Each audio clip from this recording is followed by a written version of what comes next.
Stop thinking small. Your thinking small is getting in the way of what God is trying to do in your life. It's very important that as Christians, we stop trying to make excuses. Sometimes you don't have to make excuses and say things like, as long as one day I'm going to heaven. You're here now. You're here now. If God only cared about heaven, He wouldn't have brought you here. He would have kept you there, right? As long as you keep on praying for just enough, you will find yourself back where you are right now. You find yourself in debt and you say, God, there was a time in my life when I lived in constant defeat. I mean, if losing was a person, it was this guy here. And that's because I really thought that life was all about effort. I thought if you try harder, if you push harder, if you pray a little more, then things will begin to happen for you and doors will open. But what I didn't understand was this concept of favor with God and favor with people. You see, the Bible says that Jesus grew in stature and in favor with God and favor with people. And in that season of my life, I had to learn that there are principles and systems that we engage in order to unlock this favor with God and favor with people. It is not random. And the book I wish I could have read at that time is the book that I had to write myself. It is Unlocking Favor with God and People. It is a 30-day devotional that is written in very simple fashion, which is how I prefer to read books. So if you go to polokoglobal.com or Amazon, if you are anywhere else outside of South Africa, you'll be able to get yourself a copy of this book gifted to a loved one as well. I promise you it is worth the read. God bless you, my friend. When God wants to bless you, He doesn't ask how much do you want. He asks how much can you handle. For those of you who have a copy of Unlocking Favor with God and People, you know that that is day 27. That's the opening of day 27 of Unlocking Favor with God and People. And that is going to be our focus on today's episode of Allied. My friend, we have been doing this journey together for a few episodes now, and I'm loving it. I'll be very honest with you. I'm loving it. I love seeing your comments. I love how this has become a morning routine for so many of you. It's a daily routine. And I could not ask for a better gift than that out of this podcast. Of course, also subscribe. That's also another great gift. But on today's episode, I want us to talk about how favor follows capacity. The flow of favor follows capacity. I'm telling you now that when God is about to bless you, the question is not how much do you want, just whatever you want. The question is, how much can you actually handle? How much can you take? Because we know you want a lot. Everybody wants something, but not everybody can handle what it is that they want. So how much can you handle? That is the question of capacity. Right now in our country, in South Africa, we have a water crisis. In different parts of the country, water gets shut off at any given moment and people go for days without water. And it's fascinating because we don't necessarily have a shortage of rain in our country, especially during rainy season, but we do have an issue of capacity. So no matter how much water falls down, we don't have the infrastructure to contain it. We don't have the capacity to contain it so that we never run out of water. So what ends up happening is that the rain ends up destroying infrastructure. It destroys people's homes. It makes a mess because we were not ready to receive it. And can I tell you, my friend, that the same is true for so many of our lives. The same is true. You ask for so much that you are not yet prepared to handle. I want to take us to the story of a woman in 2 Kings chapter 4. There is a woman who has an encounter with Elisha, and she comes to him with a financial problem. She says, my problem is a financial one. I have some debt and my husband is gone. And the interesting thing about her is that her husband was a man of God. He was a prophet. Let me read this for you.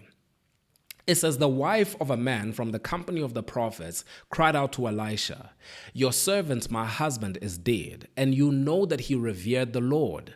But his creditor is coming to take my 2 boys as his slaves. Elisha replied to her, how can I help you? Tell me, what do you have? in your house. Pay attention to what the woman said. She said, your servant, my husband, is dead, and you know that he revered the Lord. The woman herself speaks, says, he revered the Lord. The man had the fear of God in him. He served the Lord, but he died in debt, left his family in debt that caused his 2 boys to be taken as slaves potentially. But he loved God. Can I tell you something, my friend? This is very important for us to be aware of. We know you love the Lord.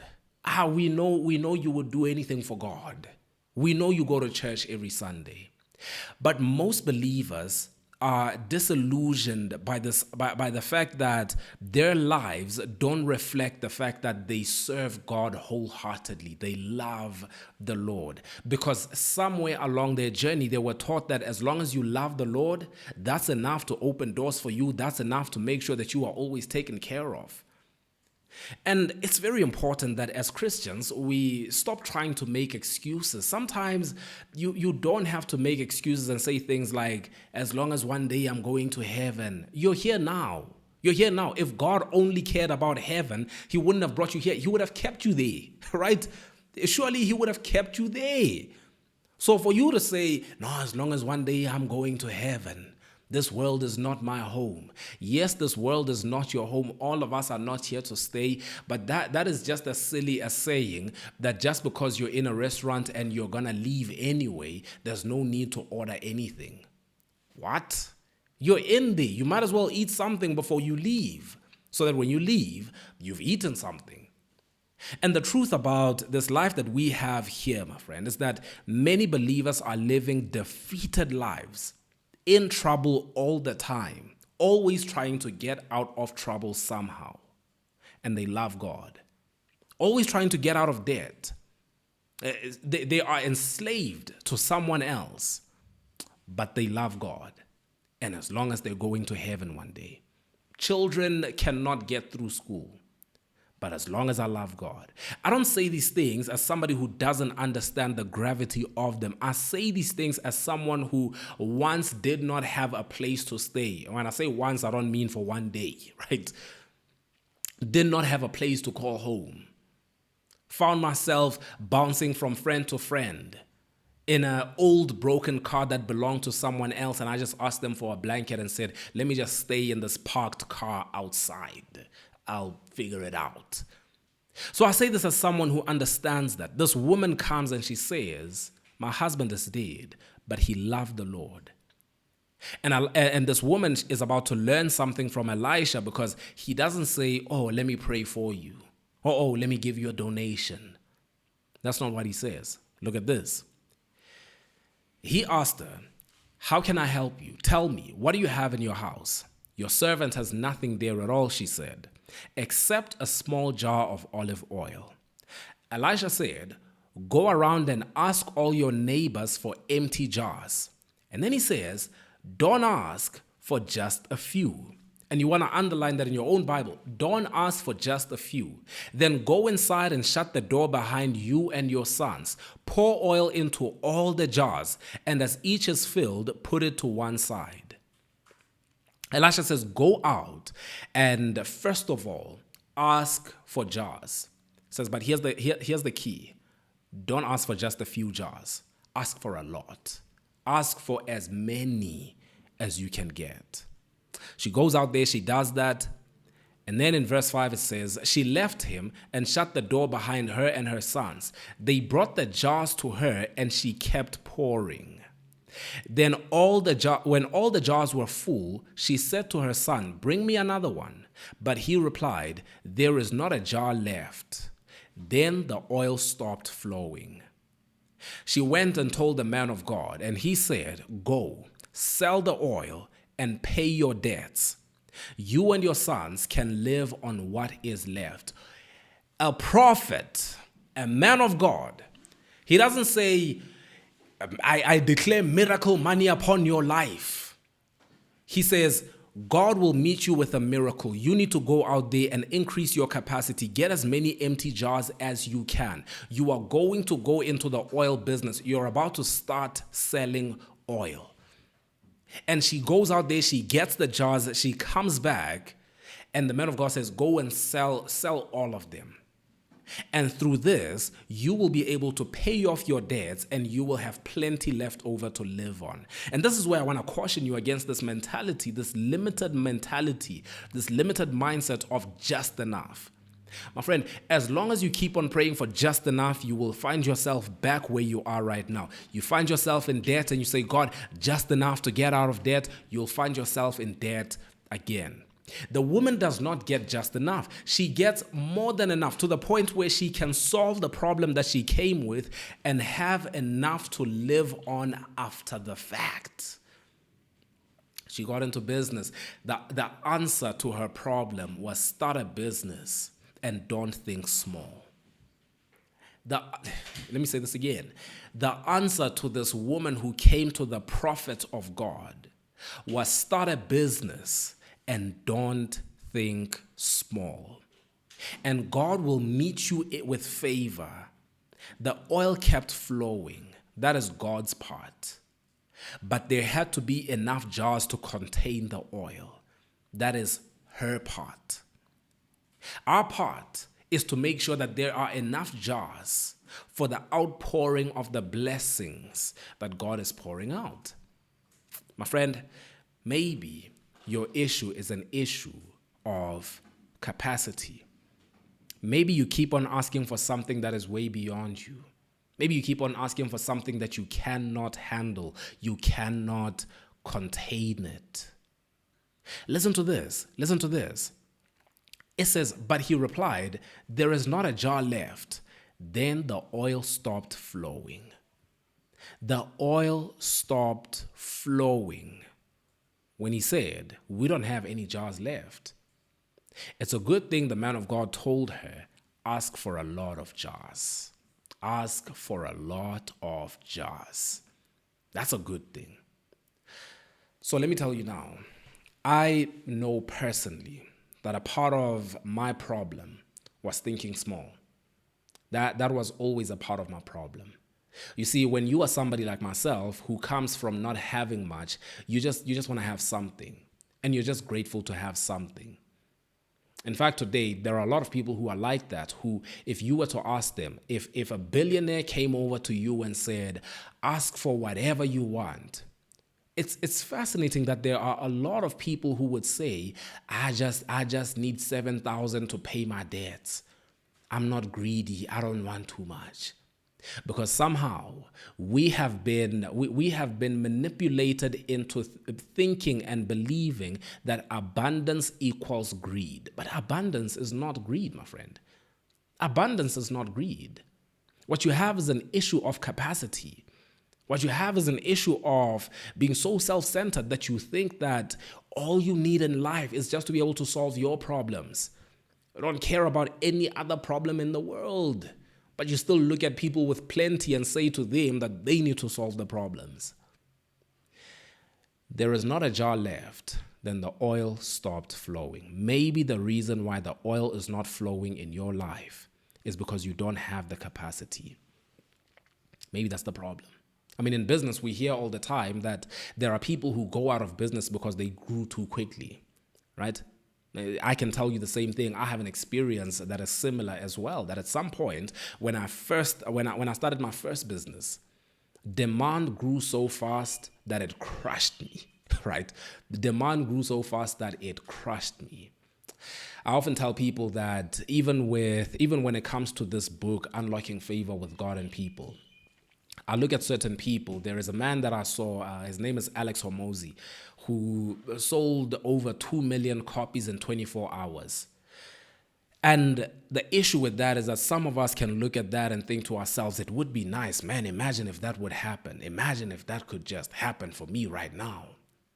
But can I tell you something? One day, I had to say to myself, but look, if 1 million people went to your website right now, it would crash. So don't kid yourself. If 1 million people went to your website right now, it would crash. And they would be frustrated and they would leave. Let me take it a step further. If 10,000 people ordered your book in one day, you would spin out of control. In fact, you would have bad reviews all over the internet because people have went weeks without receiving their books. So what do you mean you want the same thing? You're not ready for it yet. So build the capacity. Create the systems. Create the infrastructure. Don't just talk about how nice it would be to have it. Don't just ask for it in prayer with empty words. Are you prepared for what you are asking for? And my friend, I want to encourage you to say, stop thinking small. Your thinking small is getting in the way of what God is trying to do in your life. Your small-mindedness, your small thinking, where you are perhaps like me, where you come from nothing, and so you think to yourself, I just want to have something, just something, just something. Perhaps it's getting in the way of what God wants to do in your life, because God does not operate with limitations. Increase your capacity. Ask for more. But as you ask for more, make room for more. Increase your knowledge base. Some of us, you don't know what it is that you are asking for. You don't know how it's handled. So start increasing your capacity. Right? I remember when I wanted to get my first car, when I wanted to have my very first car, I used to say all the time, man, I would love to have a car. I would love to have a car. I wish I had a car. I wish I had a car. But can I tell you something interesting? I was 20 years old and I couldn't drive. I was 20 years old and I couldn't drive. No one taught me how to drive at home. But I wish I had a car because I never had a car. We never had a car at home. I wished for a car, but I did not have the faith for it because I still couldn't drive. And then one day I realized that this was a problem. And so I asked some people to say, hey, listen, man, can you please teach me how to drive? Teach me how to drive. Oh, what? You haven't learned how to drive? We learned at 16. We learned when we were 12. Just teach me how to drive, man. Started learning how to drive. After that, still asking for a car. Realized I don't have a license. Had to get a license. After that, still asking for a car. Realized that if I got it from the salary I was getting at the time, I wouldn't be able to maintain it. And so I had to start doing something on the side so that I could create a little extra income. And as soon as I had done that, in a single month, I received all the money that I needed for that first car, a black Kia Picanto. It was a beast. Man, I love that car so much. But you see, it was a matter of understanding that where I am right now, I am asking for something that I have not yet prepared for, and it will not arrive. So make room, create capacity, and be patient with yourself and with God, and see how He opens doors in your life. I want to read this for you as we draw to the close of today's session. I want to read this for you from Unlocking Favor with God and People. The oil did not stop because God ran out. It stopped because she ran out of capacity.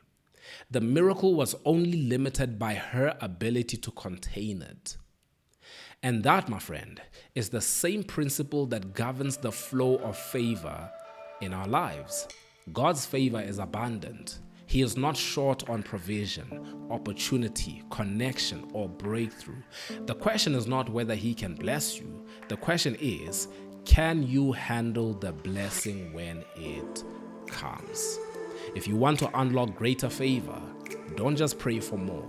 Make room for more. My friend, this is Aligned with Poloko, and may God bless you.